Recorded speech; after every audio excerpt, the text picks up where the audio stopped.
Hey guys, Tarke here. I want to do a quick lightning hour update and then run a very laggy map with the build just to show off a bit. This is going to be horrible. This has got like 110% boss life and I haven't done any res on this character yet, so that might take a little while. But anyway, we've done a few things. We've messed around with the gearing a lot. We did link up a Voltaxic and we have another Voltaxic linked it in Weapon Swap. We have two sort of matching quivers. The crit chance and stuff does change up a lot. I'm not running crit strikes gem on my blast rate. I'm doing concentrate effect and LE focus. I just found it gave me better deeps overall. Brief gear update. We swapped in the voice of the storm as just a way of shooting my crit way up. So let's go into Mercer so you have a better idea of what my crit chance really is. So because the way the voice of the storm works, where your uncapped lightning res basically just gets converted to crit. So right now this is 156% crit chance neck, right? Which is dumb. Stuff like the merciless penalty, that does take into effect, so your crit will seem slightly higher and hide out than it actually is. So we have a 68.1% chance to crit with no power charges up. This build only has 3 power charges. I took the skill point in Merciless because maintaining 4 is kind of awkward just with Herald of Thunder. Before I was using this, which you can see it's like a 7% just flat crit chance difference. Obviously the Honor Locket gives me about 300 life. No. Yeah, about 300 life. No, 203 life, sorry. Which is obviously pretty powerful, but we are using a combs, we're at a pretty high threshold. I've also messed around with my tree for quite a large amount, and I'm also running a rat's nest. The rat's nest I'm not sure about. Before I was doing shenanigans with the voice of the storm, I was running Star Conjures, and my crit chance felt kind of low. So then it was a case of, you know what, we're running a combs, I had about 7.5k HP, let's, drop down to the rat's nest. You can see, it's quite a big difference. This is actually, just over 300 HP difference between the two. The advantage of the rat's nest is it gives you a lot more crit, it gives you 5% more attack speed, it also gives you 10% movement speed, which is quite nice on a bow build because, Blink Arrow does have a cooldown. But because of Voice of the Storm now, I'm kind of tempted to maybe swap in some, nice lightning resistance stacked rare as kind of a middle ground between the two. So this, for example, would give me 40% crit chance, 94 life, some accuracy, a little bit of cold res, and then, if I really wanted to, I could also use a divine craft and potentially get 12% wed. So that's all stuff I'm playing around with. Also, with Voice of the Storm, you are open to running stuff like a Topaz Flask. Now, your crit needs to be a lot higher for which you could use a Topaz Flask instead of a Diamond. But to give you a base example, if you have roughly 70-ish% crit chance, Diamond Flask will put you at crit cap. So if you run a Topaz Flask instead, we'd go up to Jing 76. It's not quite enough to justify it. If I had a bit more crit chance and I was looking at 80-ish% crit chance without power charges, then running a Topaz Flask over a Diamond Flask might be pretty good, because it's a case of my overall crit will be slightly lower, but it's obviously a much more rounded flask slot in the fact that it also gives me some max lightning resistance, which is kind of nice defensively. So yeah, Vessel of Vinctar would be an obvious thing to try and fit into this build with this kind of gearing in mind, but Vessel has only one use, so it's not as reliable. You could use it for super burst, so in which case, using Vessel to one-shot bosses becomes even more powerful in this kind of a build, because suddenly you gain a bunch of extra crit chance. But if you're already floating around crit cap because of Diamond Flask, then it becomes kind of redundant. Using both a Topaz and a Diamond seems bad. Getting your gear to the point where you could replace the Diamond with a Topaz, that's where it's interesting. Why am I not using the upgraded version? I'm running both Wrath and Herald of Thunder, which have a very high int requirement. A level 20 is 159 int, I want to say. Or see, the 159, 156. Let's quickly check that. I want to say it's 156, because if it's 156, then I don't need to change it to make gear around. Wrath level 20 is 155. Perfect. So yeah, 159 is 21. That's what I was thinking of. Okay, so yeah, we'll have, and with our current gearing, we'd have enough in that we'd be okay. If you go to the upgraded version of Voice of the Storm, Choir of the Storm, it doesn't have the all attributes on it as well. It only has the implicit. I don't know why they gave Voice of the Storm all attributes and then struck that off. It seems a very odd thing to do, because, yeah. It also gives you minus 30% lightning resistance, which is minus 30% crit chance. It does then give you crit strike, still 50% increased lightning damage, which is obviously, you know, a big enough win to replace the minus 30 crit chance, especially in a build like this where lightning damage we convert to chaos, convert it to poison, all that good stuff. And also the level 20 lightning bolt, because of the Voltaxic, would be just like a level 20 chaos nuke happening. So if I could get the int to work for me, then Choir of the Storm would be good in this kind of build. But right now the int can't work for me. And that is with me doing this 3-pointed jewel to get more int.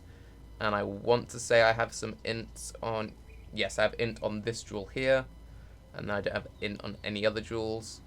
But yeah, we cut quick step to get this 2-pointed jewel after we put this up here. We also originally filled in the cyan rectangle, then we specced out of the cyan rectangle to get Marauder start. If I bring up my notes, for where I was at the time that I tested it, so you can see this is back when I had my previous gear on before I started messing around with amulets and stuff. I had 7.3k HP with the cyan rectangle. Spec into Marauder start put me down to 7.2. Obviously we've gone down even more since then, since we've stopped more gear. But at the time it was 121 life versus 40 strength, 10 dex, and 1.8% regen. The 1.8% regen is kind of nice. We went from previously being at 3.6% regen, which makes us at a constant negative with the degen from Blood Rage, to 5.4, which gives us a positive buffer. It also makes running Blood Rage in vulnerability maps much less of an issue. 50% less regen, 20% less regen. Is it 60? Anyway, basically it makes less regen maps less annoying. It makes vulnerability maps less annoying. And it's just a little bit of extra defense against incoming stuff like Reflect. Even only having a tiny bit of positive regeneration is surprisingly good against stuff like Reflect when matched up with Leech. I'm not sure if I would recommend this to everyone, but if you're over about 6.5-ish k HP, I think you can afford to drop a little bit of life. If you're under 6k life, I definitely wouldn't recommend dropping about 100 flat. But once you get above about 6.5k, you start to feel safe. You know, because with the way I've done on my gearing, I've dropped about 600 just flat life. Going from 7.5k down to just under 6.9. But because my HP is so high, I feel comfortable doing this. Obviously, if you're already floating at like 500 HP, I really would not recommend going for the kind of gearing that I've gone for. The jewels, just briefly, nothing too fancy. They're basically all just like, has a damage stat, has some life, has some resistance, and again, because of the neck, the resistance also doubles up as crit chance. Again, life, resistance, crit chance, +2 mana gain for each enemy hit by your attacks. I wanted one of these while leveling to make the mana smoother. This is also really nice for can't leech maps, so on and so forth. I really like having just 1 +2 mana gained in a lightning arrow build. Chaos damage, life, stat requirements, resists, and then again, chaos damage, life, resists, and crit, and all that other fancy stuff. The only other big thing that you could really mess around with on the tree, and it's stuff that I still want to experiment with, would be coming up this way, getting Written in Blood and Arcing Blows. 40% of our damage is still lightning, so that penetration is really juicy. The weak thing about Arcing Blows is it doesn't double dip. Once double dipping gets removed, if it gets removed, Arcing Blows will be the go-to route. Otherwise, even though this is like pretty efficient, 54% damage for 3 points and some penetration, you kind of compare it to just 30% damage, but 30% damage which double dips, and then suddenly you've got to like sit and work it out. Okay, well, only 60% of my damage poisons, and get the calculator, and then math it out, and, you know, this should just about pull ahead of that anyway, I would think, because of the penetration, but then this is slightly harder against Reflect, and it's just like, yeah, I can't be bothered to sit down and calculate all that rubbish. But yeah, basically, so far so good. I was rocking around with Tornado Shot for a while. Tornado Shot is okay. I much prefer Lightning Arrow just from the fact that Lightning Arrow... This will be like really laggy, by the way, because it's still old graphics card. Lightning Arrow just off screens a lot further than Tornado Shot. Please don't rep the character. Huh. Not too bad. Yeah, my damage isn't anything crazy with 25k tooltip. 26k tooltip with 79.95% crit chance with all power charges up. So you can see, like, for now, it's sort of alright. We're missing Wed on all of my jewelry. That would obviously push my gear up a bit. And we're missing level 20 Wrath, which will be a big increase. Level 20 added Lightning, very big increase. And then, obviously, we're still only on a 5 link. So there is a lot of potential scaling for the build. My accuracy isn't the best either. That would be another pretty big indirect source of damage. Like, you'll notice that your DPS has gotten better. It won't be like, oh my god, PogChamp DPS, boys. But, you know, it's nice. Still haven't done Uberlab. I'm just sort of been putting it off because my HP total's been dropping up and down as I do all my gearing. I kind of want to solidify the build a little bit before I go jumping into lab after ripping my last character to it. I've gotten a bit fearful of it now. I'm like, okay, it's been a while since I've last done lab. We ripped like an idiot to vulnerability fonts. Let's just wait until fonts aren't on. I was going to do it earlier today, but I checked the mods and it was like, fonts is active. We don't like fonts. Let's skip fonts. Can just run a curse removal flask, but yeah, no, I'm a bit frightened of that now. So I'm just like, let's just wait, work out what I'm doing with the build, get a couple more levels, and we'll be alright. But yeah, so far, like, it's bog standard Lightning Arrow. Voltaxic still works. For the people going, oh, Voltaxic's been nerfed to the ground. Terrible item. No, it's still perfectly fine. Ow. Okay, Reflect hurts, apparently. Just refresh the flasks. Huh.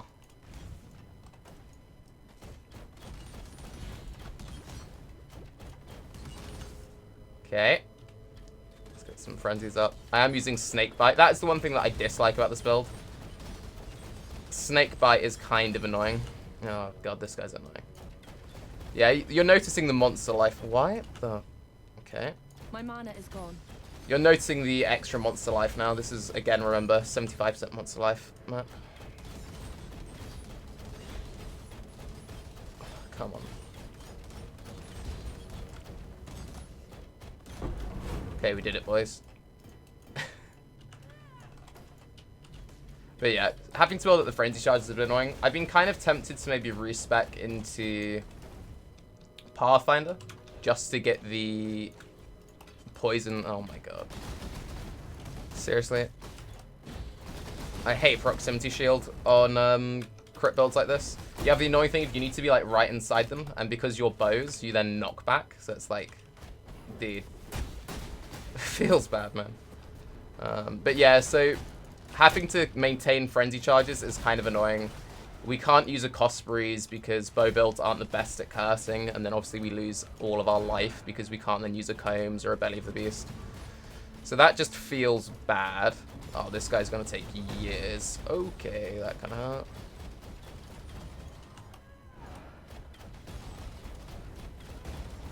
Oh, actually not too bad. Considering this is 100% life, this is going quicker than I thought it would.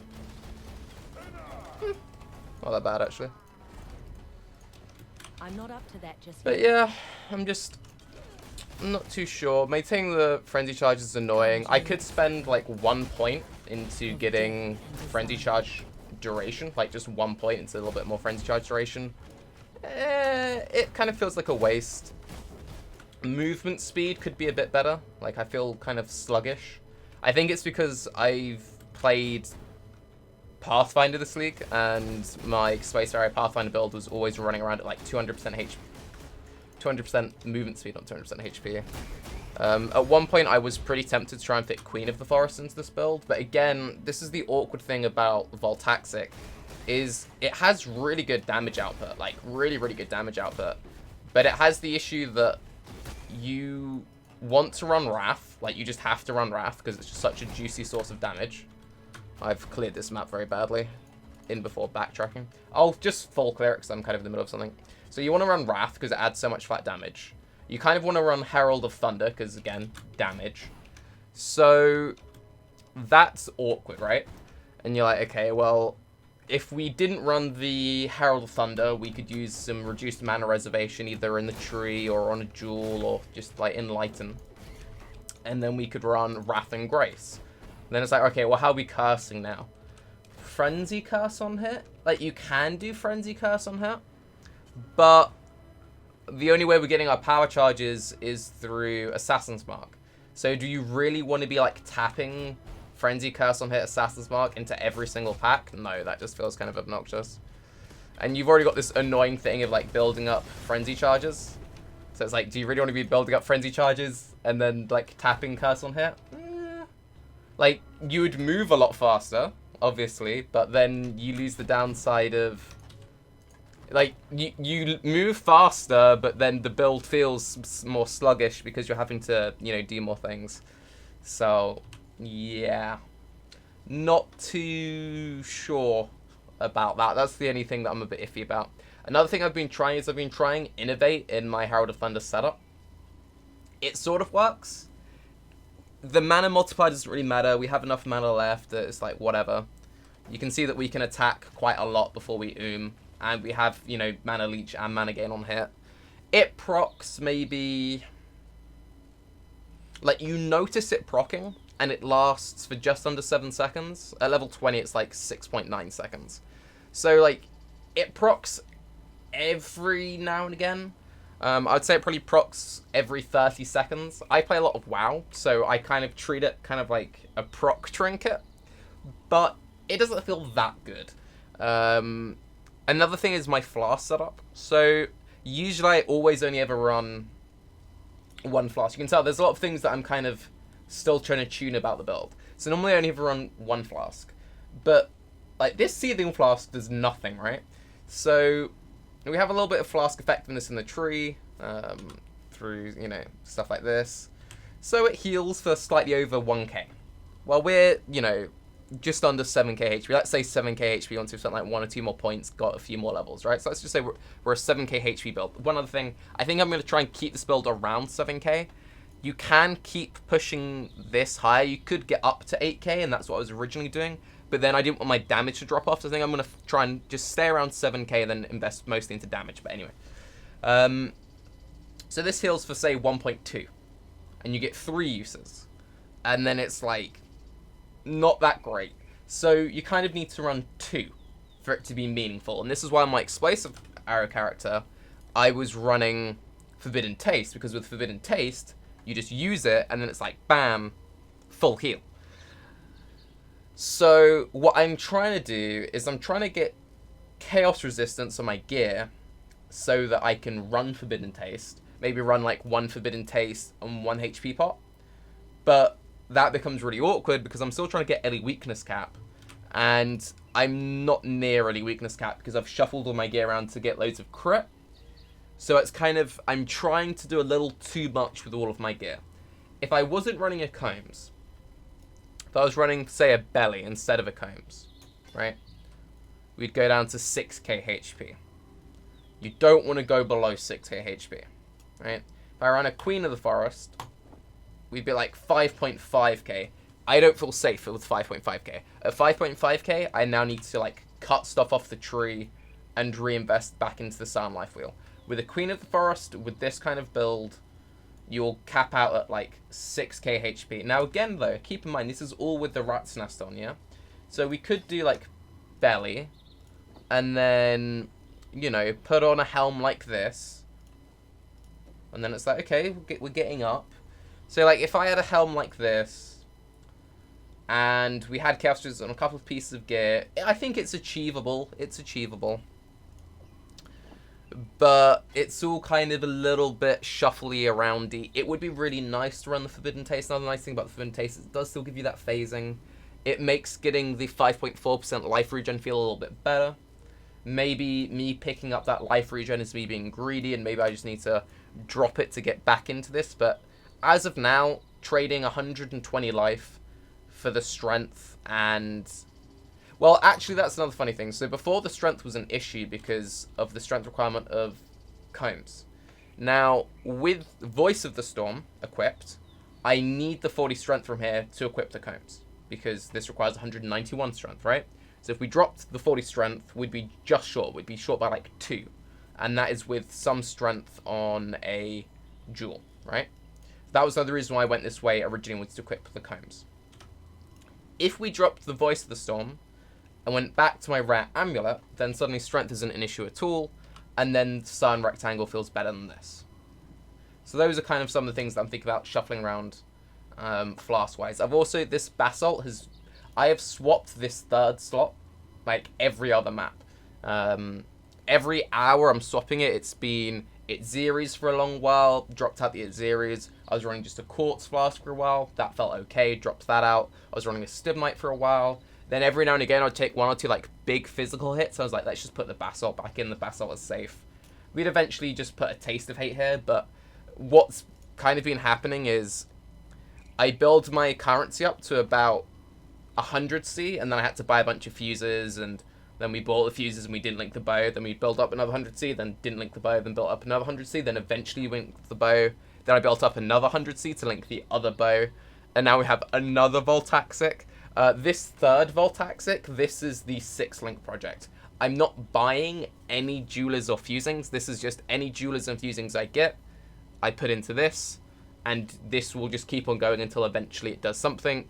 If it doesn't ever do anything, then who cares? But it's always good with these kinds of builds to have a project. One other thing, I know there's been a lot of one other things in this video already. I've been really tempted to maybe run a trap setup. A lot of bow builds have done stuff with like Vaal burning arrow traps or puncture traps, or basically you insert high damage bow skill here, attach it to trap, which is a more multiplier, then trap and mine damage, which is another more multiplier. Fitting in the links is very awkward with the combs. You can only really do it if you're running either a rare 6-link chest or a Belly of the Beast or a Queen of the Forest or whatever. Basically a chest with links. But we can't justify it with the current state. So in our boots, we have Cast and Dumb Shaker number 1, Immortal Cool, Increased Duration, Vaal Haste. Vaal Haste, I like it. I didn't make very good use of that last map. I was trying to talk to you guys, but like, it's good. You always want at least 1 Vaal skill. You don't need Increased Duration on Immortal Cool, but it's nice, and you kind of want it on Vaal Haste, so that's like 1 flex slot, okay? Herald of Thunder, Curse of Hit, Assassin's Mark you need. This is like 1 flex slot, okay? You don't need the Innervate. Blink Arrow we need. Blood Rage we need. Wrath we need. Decoy Totem, you could argue we don't, but you need Decoy Totem, but let's say you don't, but you fucking do. Frenzy we need. Now, if we had a 6-link, then the Blink Arrow would have to go into our gear. So that puts us down to 2 open slots, right? And that's without Decoy Totem. Realistically, we need the Decoy Totem, we need Blink Arrow. So on a 6-link, you only have 1 open slot, at which point you may as well run Increased Duration or Innervate, you know, or link faster attacks to, you know, the Frenzy and the Blink Arrow, right? So there's a tiny bit of room for maneuvering with the current setup. Also, for people who like running golems, you would drop the Innervate and you'd put a golem there. I hate golems, they get you killed, they're annoying, but yeah, that's just my opinion on. So that's kind of where the character's at right now. Jewelry, in case I didn't show you before, increased global crit chance. This was before the Voice of the Storm. I rolled this myself using an essence. Now, obviously with this, it's probably cheaper and easier just to look for stacked lightning res rings, because they won't have the crazy high price point of going for a diamond. It opens you up to more bases as well. Life, ideally we'd want like high crit in some form, either lightning resistance or crit chance, high life, then like weapon elemental damage, and then flat lightning. That'd be like the dream. But it's expensive, and all my currency's been going into linking stuff. And then again, here would be something similar. One nice thing about getting this 3-pointer here is it means that I don't need to worry about having int on jewelry. Before I had a 20 int ring. I think I've still got it here somewhere. Yeah, so this was an old ring that I was sort of forced into having. I did used to have a weakness cap where I shuffled all my gear around. I'm just sort of trying different things out, seeing what I like. I think the next like big upgrade point for my gear, because the quiver's like pretty GG. Wait, that's my single target quiver, sorry. So my quiver is pretty GG in the fact that it has a lot of crit chance. Because you go 29% crit, 25% crit, then 37% crit from the lightning res, decent multi, life, pretty decent crafted weather roll. It only goes up to 22 with a level 7 Taurus, so that's like fine. So that's not really good being upgraded. This probably isn't being upgraded. Combs isn't going to be upgraded. Rat's Nest will probably get swapped into a good rare, like we discussed earlier, something sort of like this. Snakebite isn't going to be upgraded. My boots, I mean, I could get better boots, but like these kind of give us a little bit of resist, just slightly. You know, they're tri-res, life, 30% movement speed, and they're 2 tones. They have another 40 resist on there. These probably aren't going anywhere soon. So the next like obvious slot for me is going to be upgrading my belt. Upgrading my belt will be what gets me my LE weakness cap, because I don't have any cold res on this. So cold res on my belt would push my cold res into LE weakness cap. And then getting another 20 fire, well, another 19 fire would give me LE weakness cap. So basically, if I upgrade my belt into a like 40, 40, 40 res, so it's going to be kind of expensive, with life, with wed, so that's like my next save up 100 chaos or something. That's like, boom, don't need to mess with anything else. Once that's done, it would then be going back to looking at rings. Both of these could be, you know, upgraded. And again, obviously, if I drop the Rat's Nest for a resist-based helm, then that will push me up again. But yeah, that's where the character's at right now. Lots of things that could be changed. Interested in your guys' thoughts. One other brief thing. I know, I ramble. One thing which is sort of interesting about Pathfinder is if you do change to the Pathfinder route, there's also the thing of how do you even do Pathfinder, right? Because there are so many options in Pathfinder. So briefly, you probably want free poison, which opens up your gloves to get different pair of gloves. So you probably want free poison. Huge quality of life. You've then got options. So you can take Master Surgeon, which gives you flask generation, but it's not that mandatory. You probably want to go for Master Alchemist because it gives you the status elements removal and immunity, which is just so OP. It also gives you some damage and it gives you a chance to shock, which is obviously pretty good in a build with shocks. So you do this, right? Gives you some defense, gives you flask effectiveness. Flask effectiveness would make the whole Topaz flask more efficient. So then you'd probably pick between Veteran Boa or Nature's Adrenaline.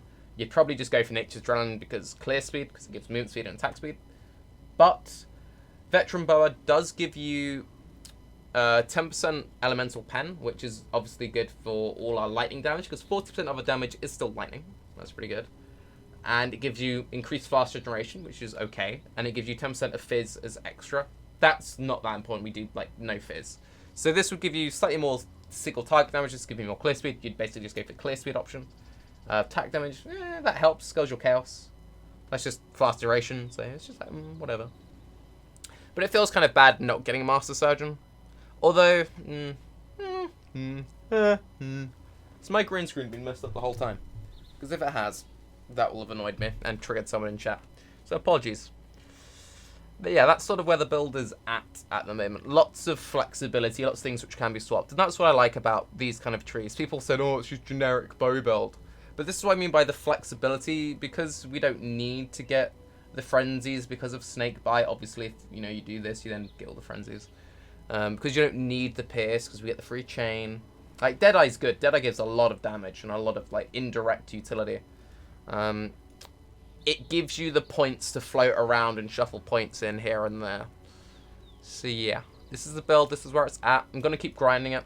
My goal is, if I've jinxed it now. Yeah, I've jinxed it. My goal is to just play this for the rest of the league. This character's dead in the next map. I do know that I've said that. So I'll probably just keep doing updates, and I'll just keep doing updates until this character dies, or unless I suddenly like get struck by lightning, and then it's like, hang on, I really hate bow builds, even though I've spent this entirely playing bow builds. Screw this, let's go play Blade Flurry. Let's join the masses and play Blade Flurry. Yeah. I'm Tarke.